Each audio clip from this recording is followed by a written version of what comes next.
High high ভাই, এই লোকটি এত বড় বড় কথা বলার সাহস কই পাইলো? একটা অপ্রকট সত্যি বলে দিয়ে যাচ্ছি, আজ পর্যন্ত কোন মুসলমানকে দেখিনি ঈদের দিনে মসজিদের সামনে মাইক চালিয়ে দিয়ে নাচছে। আজ পর্যন্ত কোন খ্রিস্টানকে দেখিনি যিশু খ্রিস্টের জন্মদিনে মুরগি কেটে পুকুরের কোনায় বসে খাচ্ছে। কালী পূজার বিসর্জনের দিন হিন্দুকে দেখেছি মাকে টলিতে তুলে দিয়ে মদ খেয়ে নাচতে নাচতে যাচ্ছে, বলে আসছে বছর নাকি আবার হবে। ভাই তাড়াতাড়ি এই ভিডিওটি শেয়ার করে রাখেন যাতে করে সকল মানুষের কাছে এই বার্তাগুলো পৌঁছে যায়। আমার বাড়ির পাশে একটু দূরে একটা মসজিদ আছে, আমি ভালো করে ঘড়ি ধরে মিলিয়েছি, সেটা দিনে 5 বার নামাজ পড়ে মুসলমান। ভোর 5টায়, দুপুর 12টায়, বিকেল 3:30টায়, বিকেল 5টায়, সন্ধ্যে 7টায়। একদিন, দুদিন, 3 দিন, 1 সপ্তাহ মিলিয়েছি, নামাজের সময়টা 1 মিনিট এদিক ওদিক হয়নি। আপনাদের এই পুরো সবঙ্গে যদি বন্যা হয়ে যায় তবু নামাজের সময়টা পরিবর্তন হবে না, ওটা ভোর 5টার নামাজটা 5টাতেই হবে। কিন্তু দুঃখ কি, নরঘাট ব্রিজটা পেরোতে গেলে ডান দিকে একটা মুরগির দোকান আছে, ওই দোকানটার নাম হচ্ছে শ্রীকৃষ্ণ ব্রয়লার সেন্টার। গোটা 110, কাটা 220। আমার কষ্ট হয়, তোমার নাম নিয়ে মানুষ কসাইখানা খুলে ফেলেছে। 1 মাস ওরা রোজা পালন করে, সকালবেলা সূর্য ওঠার আগে মুখটা ধুয়ে নেয়, একটুখানি খেয়ে নেয়, সারাদিন উপবাস না খেয়ে থাকে, সন্ধ্যেবেলা একটু জল আর খেজুর খেয়ে উপবাসটা ভঙ্গ করে। পরে কি খাবে সেটা বড় কথা নয়, 1 মাস তো পালন তো করে। আর আমার বাড়ির মা বোনেদেরকে বললে কি গো একাদশী করবে না, বলে না এবারটা হবে না, পরের বারটা হবে। আমি কি একাদশী? বাকিরা সবাই দোষী, সবাইকে নিয়ে মরবো। ওরা সময় করে নামাজটা পড়ে, আর আমার বাড়ির মায়েরা বোনেরা সময় করে পরনিন্দা পরচর্চা নিয়ে ব্যস্ত হয়ে থাকে। একটা অপ্রকট সত্যি বলে দিয়ে যাচ্ছে, আমি জানি না আমার কণ্ঠস্বর মাইকের মাধ্যমে কত দূর পর্যন্ত যাচ্ছে। আজকে আমার আপনার বাড়ির পাশে সবং, তেমাখানি, ওইদিকে কি সবার এড়াল, বুড়াল, খেপাল যা আছে, আমার রাধামনপুর, পুরুলিয়া, বাঁকুড়া, মেদিনীপুর, মুর্শিদাবাদ, আমার আপনার বাড়ির পাশে আপনারা যে মুসলমান ভাইদেরকে দেখছেন, এই মুসলমানরা কেউ আরব থেকে আসেনি, এরা কেউ ইরাক থেকে আসেনি। আরবের মুসলমান বাংলা বলতে পারে না, ইরাকের ইসলামরা বাংলা বলতে জানে না। দেখবেন এরা আমাদের মতো বাংলায় কথা বলছে, বাঙালির সঙ্গে অনেক রীতিনীতিতে মিল আছে। তাহলে বলুন এরা কি করে মুসলমান হয়ে গেল?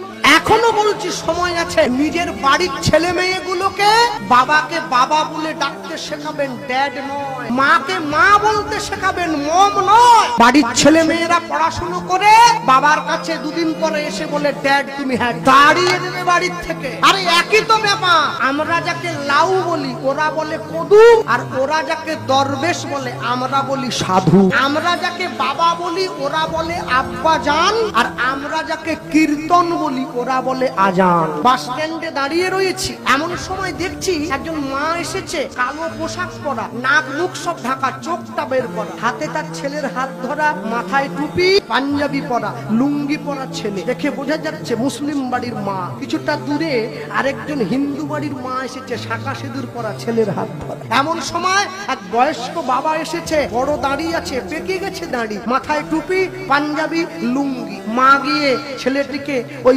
ভদ্রলোকের সামনে গিয়ে বলছে, বাবা মৌলভী সাহেব এসেছে, সেলাম আলাইকুম বলো। দেখুন মা শিক্ষা দিচ্ছে, মা হচ্ছে সংসারের গাছের গোড়া। মা যখনই শিক্ষা দিল, ছেলে গিয়ে বলছে সেলাম আলাইকুম। আর ওই মৌলভী সাহেব ছেলেটাকে বুকে জড়িয়ে ধরেছে, বাবা দীর্ঘজীবী হ, ওয়ালাইকুম সালাম। আর এমন সময় হিন্দু বাড়ির ছেলেটা কাঁদছে, কুড়কুড়ি খাবে, ওর মা দূর থেকে আমার দিকে আঙুল বাড়াচ্ছে, ধুতি পরে আছে। ওর মা ওই ছেলেটাকে শেখাচ্ছে, আর একবার যদি কাঁদিস, ওই দেখ হিন্দু ধর্মের একটা বৈষ্ণব দাঁড়িয়ে আছে, ওকে ধরিয়ে দেব, ঝোলায় করে পুড়ে নিয়ে বাড়ি চলে যাবে। আমি অবাক হয়ে গেলাম, এই তো আমার দেশ।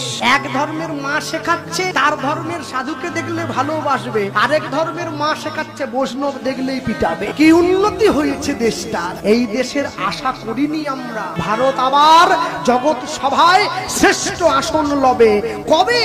যেদিন মানুষের সঙ্গে মানুষের গান হয়, প্রাণের সঙ্গে প্রাণটা মিশে যাবে। আমাদের বাড়ির থেকে একদম সামনে দুটো 3টে বাড়ির পরেই একটা মুসলমান বাড়ি আছে, ওদের বাড়িতে 2 ছেলে আছে, বড়টার নাম রোহিত, ছোটটার নাম সোহেল। আমি যখন বাড়িতে মাঝে মাঝে পথটা গাই, ওটা দরজার বাইরে দাঁড়ায়, কিরে কি শুনেছিস? দাদা আরেকবার গাও দেখি। ওরা পড়াশোনা করছে, শিক্ষিত ছেলে।